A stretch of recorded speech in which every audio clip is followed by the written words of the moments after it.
నేను మీ Roopa Nagesh. Welcome to Telugu post. Fact check cyber security series. వార్తల వెనుకున్న వాస్తవాలు, ఏది నిజం ఏది అబద్ధం అన్ని మీ ముందుంచే మా ఈ ప్రయత్నంలో మీరు భాగస్వాములు అవ్వాలంటే ఈ వీడియోను మీరు చివరి వరకు చూసి నలుగురికి షేర్ చేయండి. అలాగే మన ఛానల్ ను కూడా సబ్స్క్రైబ్ చేసుకోండి.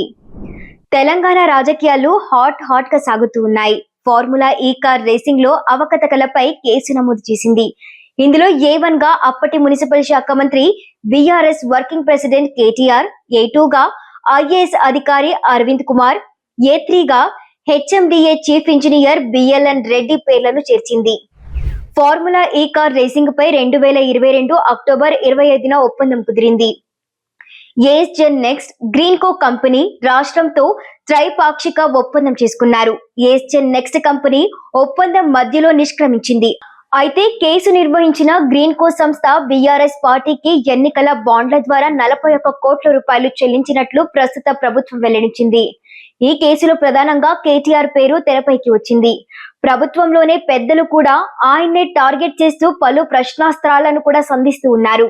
నిబంధనలకు విరుద్ధంగా 50 కోట్లకు పైగా నిధులు చెల్లింపులు జరిగాయని ప్రధానంగా ఆరోపిస్తూ ఉన్నారు. ప్రభుత్వంలోని కీలక మంత్రులు కూడా కొద్ది రోజులుగా ఇదే అంశంపై కీలక వ్యాఖ్యలు చేస్తూ వచ్చారు.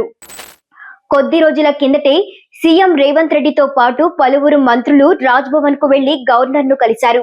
పలు అంశాలపై చర్చించగా ఫార్ములా ఈ రేస్ కేసు విచారణ అంశం కూడా చర్చకు వచ్చినట్లు వార్తలు వచ్చాయి. కేటీఆర్ ను విచారించేందుకు గవర్నర్ అనుమతి కోరినట్లు కూడా తెలిసింది. అయితే దీనిపై న్యాయ సలహా తీసుకున్న రాజ్భవన్ కార్యాలయం తాజాగా విచారణకు గ్రీన్ సిగ్నల్ ఇచ్చినట్లు తెలుస్తోంది. ఈ కేసులో భాగంగా తాజాగా కీలక పరిణామం చోటు చేసుకునింది. ఈ కేసు దర్యాప్తులో భాగంగా కేటీఆర్ ఇంటిపై ఏసీబీ అధికారులు రైడ్స్ చేశారు. ఏసీబీ సోదాల కారణంగా కేటీఆర్ నివాసం వద్ద తీవ్ర ఉత్కంఠ నెలకొనింది. బీఆర్ఎస్ నాయకులు, స్థానిక ప్రజలు అక్కడికి పెద్ద ఎత్తున చేరుకోవడంతో ఉద్రిక్త పరిస్థితి నెలకొన్నాయి. ఏసీబీ కేసును కొట్టేయాలని కోరుతూ కేటీఆర్ కోర్టులో వేసిన క్యాష్ పిటిషన్ కొట్టివేసింది. ఏసీబీ వాదనలను కోర్టు పరిగణలోకి తీసుకుని కేటీఆర్ అరెస్టుపై స్టేను సైతం ఎత్తేసింది. ఈ తీర్పుతో ఏసీబీ దూకుడు పెంచింది. విచారణకు హాజరు కావాలని మాజీ మంత్రికి సూచించింది. అయితే కొన్ని నెలల క్రితం తిహార్ జైలు నుండి బీఆర్ఎస్ ఎమ్మెల్సీ కవిత విడుదలైన సంగతి తెలిసిందే. ఢిల్లీ మద్యం కుంభకోణం కేసులో ఆమె అరెస్టు అయ్యి జైలు నుండి విడుదల అయ్యాక ఆమె మాట్లాడుతూ భావోద్వేగానికి లోనయ్యారు. నేను కేసీఆర్ బిడ్డను, తప్పు చేసే ప్రసక్తే లేదని బీఆర్ఎస్ ఎమ్మెల్సీ కవిత స్పష్టం చేశారు. నన్ను అనవసరంగా జైలుకు పంపి నన్ను జగమొండిని చేశారు అని ఆమె అన్నారు. కానీ ఆమె చెప్పినట్టుగా కొన్ని వ్యాఖ్యలు చూపిస్తున్నట్లుగా గత 2 రోజులుగా ఒక ఈ న్యూస్ పేపర్ క్లిప్పింగ్ వైరల్ గా సోషల్ మీడియాలో షేర్ అవుతూ ఉంది. ఈ న్యూస్ పేపర్ ప్రకారం ఆమె మీడియాతో మాట్లాడుతూ, నాకే దిక్కులేదు, మా అన్నకెక్కడిది, మహిళనైనా నన్ను అరెస్ట్ చేస్తేనే తెలంగాణ ప్రజలు నాపైన సానుభూతి చూపలేదు. ఈ రేస్ కేసులో అరెస్ట్ చేసి సానుభూతి దక్కుతుందని ఎవరైనా అనుకుంటే అది భ్రమే.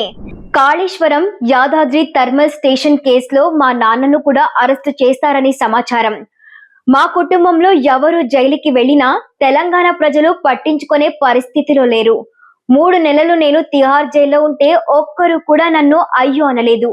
బీఆర్ఎస్ పార్టీని అధికారం వైపు నడిపించే సత్తా నాకు మాత్రమే ఉంది అని ఆమె అన్నారని సోషల్ మీడియాలో పోస్టులు కూడా షేర్ చేస్తూ ఉన్నారు. వాస్తవానికి తెలుగు పోస్ట్ పరిశోధనలో ఈ వార్త అబద్ధమని తేలింది. ఈ పేపర్ క్లిప్పింగ్ అడుగు భాగంలో తెలంగాణ న్యూస్ టుడే డైలీ అని రాసి ఉండటం మనం గమనించవచ్చు. గూగుల్లో ఈ న్యూస్ పేపర్ గురించి వెతికి చూడగా మాకు అలాంటి తెలుగు న్యూస్ పేపర్ ఏమీ లభించలేదు. తెలంగాణ న్యూస్ టుడే డైలీ అనే న్యూస్ వెబ్సైట్ ఏది కూడా మాకు లభించలేదు. తెలంగాణలోని news paper register office website లో ఈ న్యూస్ పేపర్ గురించి వెతకగా అలాంటి న్యూస్ పేపర్ ఏది అందులో రిజిస్టర్ కాలేదని తెలుస్తోంది. ఇటువంటి వ్యాఖ్యలు ఏమైనా చేశారా అని బీఆర్ఎస్ నేత కవిత సోషల్ మీడియా పోస్టులను వెతికి చూడగా ఆమె మాకు ఎలాంటి వ్యాఖ్యలు ఏమీ చేయలేదని నిర్ధారణగా తేలింది. అలాగే ఇతర న్యూస్ వెబ్సైట్లలో లభించలేదు. తెలంగాణ న్యూస్ టుడే డైలీ అనే న్యూస్ పేపర్ ఎక్కడా లేదు. ఆ పేరుతో తప్పుడు వార్తలను ప్రచారం చేయడం ఇదే మొదటిసారేం కాదు. బీఆర్ఎస్ నేత కవిత కేటీఆర్ అరెస్ట్ పైన ఎలాంటి వ్యాఖ్యలు చేయలేదు. ఈ క్లెయిమ్ అబద్ధం.